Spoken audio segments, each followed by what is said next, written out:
পার্থ চট্টোপাধ্যায় এখনো বিধায়ক হিসেবে উনি বিধানসভায় আসতেই পারেন, একথা স্পিকারও বলেছেন। দলে ফেরানো হবে কিনা তা নিয়ে সিদ্ধান্ত নেবেন মমতা অভিষেক। প্রাক্তন শিক্ষামন্ত্রীর মুক্তির পর মন্তব্য মদন মিত্রর। আমাদের সঙ্গে রয়েছেন তৃণমূল বিধায়ক মদন মিত্র। মদনদা, পার্থদের রাজনৈতিক ভবিষ্যৎ কি? পার্থ চট্টোপাধ্যায়, তাকে কি দলে ফিরিয়ে নেওয়া উচিত?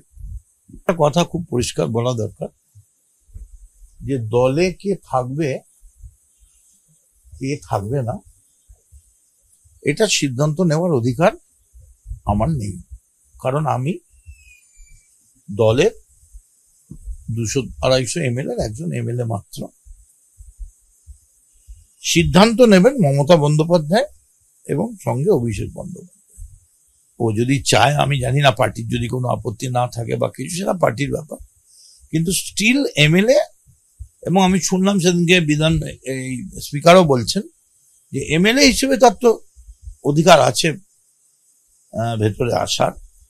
এখন সে কোথায় বসবে, কোথায় সিট দেবে, সেগুলো সবটাই স্পিকার এবং পার্টি নেতৃত্বের ব্যাপার। কিন্তু আমি সব মিলিয়ে খালি এইটাই বলবো যে সবটাই না হলে খুব ভালো হতো। এত টাকা পাওয়া যাওয়া বা বান্ধবী কথা, এইসব ডিটেলসে যাবো না, কিন্তু আমি খালি এইটুকুনি বলবো, পার্থ চ্যাটার্জি, আমরা যারা একসঙ্গে রাজনীতি করেছি, একটা সময় খুবই কম্পিটেন্ট লিডারশিপ দিয়েছে। মানে এখন তারপরে ধরুন মানুষের কখন কি হয়, কি হলো, আমি তো ছিলাম না, আমি তো জানি না। গতকাল দুবাইয়ে এয়ার শো চলাকালীন ভেঙে পড়ল ভারতে তৈরি যুদ্ধবিমান তেজাস। মৃত্যু হলো পাইলটের। বৃহস্পতিবারে কয়েকটি সোশ্যাল মিডিয়া অ্যাকাউন্ট থেকে দাবি করা হয়েছিল তেজাস যুদ্ধবিমান থেকে জ্বালানি লিক করছে, কিন্তু কেন্দ্রীয় সরকারি সংস্থা পিআইবির তরফে সেই অভিযোগ খারিজ করে দেওয়া হয়।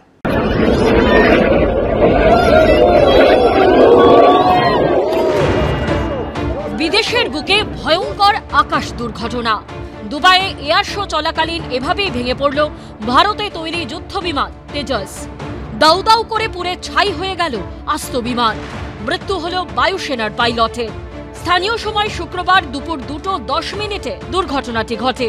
কি কারণে ভারতে তৈরি এই যুদ্ধবিমান ভেঙে পড়ল তা এখনো জানা না গেলেও ভিডিওতে দেখা যাচ্ছে আচমকাই নিচের দিকে নামতে নামতে মাটিতে আছড়ে পড়ে যুদ্ধবিমানটি। সঙ্গে সঙ্গে আগুন ধরে যায় বিমানে। কালো ধোঁয়ায় ঢেকে যায় গোটা এলাকা। আগুনের গোলা তৈরি হয়। মৃত্যু হয় ভারতীয় বায়ুসেনার উইং কমান্ডার নমনভ স্যালের। তিনি হিমাচল প্রদেশের কাংড়ার বাসিন্দা। দুবাইতে যে প্লেনটা ক্র্যাশ হয়েছে তেজস, এটা ভারতের জন্য একটা দুর্ভাগ্যর কথা নিশ্চয়ই। There is a loss of life of the pilot. পাইলটের একটা ভেরি এক্সপিরিয়েন্স পাইলট। এছাড়া তেজস এয়ারক্রাফটের কিন্তু একটা খুব নেগেটিভ পাবলিসিটি হয়ে গেল। যুদ্ধর জন্যে, এক্সপোর্টসের জন্য যেটা ভারত চাইছে, সেটার জন্য কিন্তু একটা নেগেটিভ পাবলিসিটি হলো। যুদ্ধবিমান তেজস ভারতীয় বায়ুসেনার অত্যন্ত গুরুত্বপূর্ণ অঙ্গ। রাষ্ট্রায়ত্ত সংস্থা হ্যালের তৈরি তেজসকে নিয়ে বায়ুসেনার একাধিক পরিকল্পনা রয়েছে। দেশীয় প্রযুক্তিতে তৈরি এই যুদ্ধবিমান ওজনে হালকা, আয়তনেও অনেক ছোট। সুপারসনিক গতিতে উঠতে সক্ষম। প্রথমে সিঙ্গেল সিটার মার্ক 1 ও পরে অত্যাধুনিক রেডার সিস্টেম, ইলেকট্রনিক ওয়ারফেয়ারের প্রযুক্তি সহ মার্ক 1 ভার্সন তৈরি করা হয়। ভারতীয় বায়ুসেনা ও নৌবাহিনীতে তেজসকে অন্তর্ভুক্ত করা হয় 2015 সালে। এহেন যুদ্ধবিমানের ভেঙে পড়া নিঃসন্দেহে বড় ধাক্কা।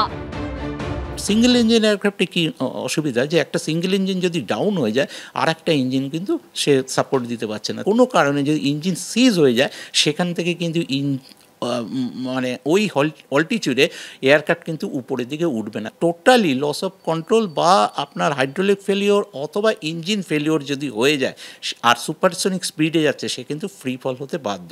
এটা গেল টেকনিক্যাল এরার। আর একটা যদি হিউম্যান এরার যদি ধরেন, হিউম্যান এরারে এখানে থেকে যদি ডাইভ কন্ডিশনে গিয়ে ও কিন্তু যদি রোল করতে চায়, যে অল্টিটিউড কিন্তু খুব কম ছিল, সেখানে যদি পাইলট ডাইভ করে নিচের দিক দিয়ে ঘুরতে চায়, তাহলে কিন্তু একটা বিরাট বিপদ। দুবাই এয়ার শো বিশ্বের অন্যতম গুরুত্বপূর্ণ ইভেন্ট।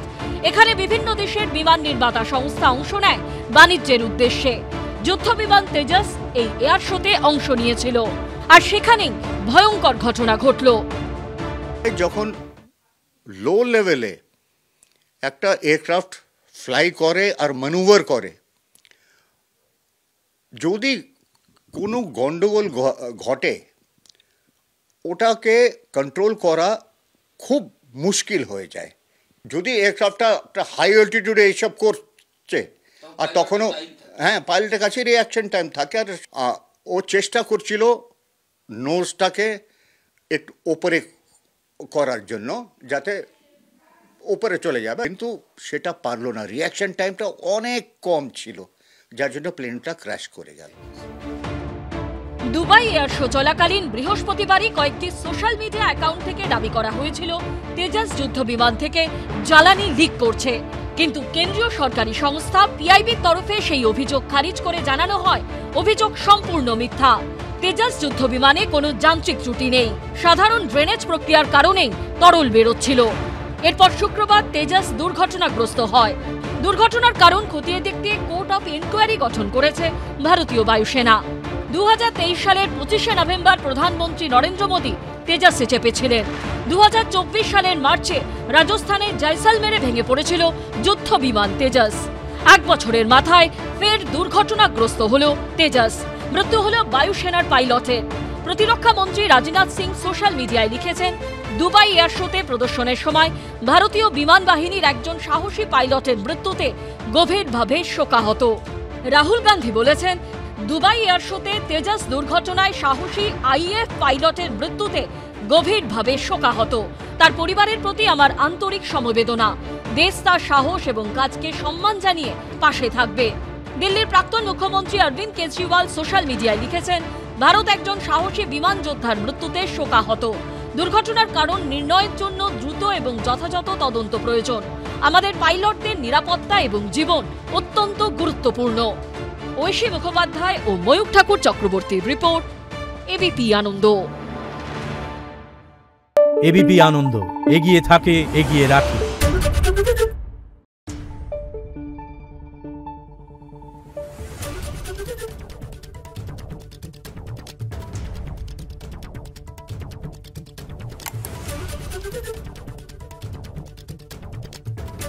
Thank you.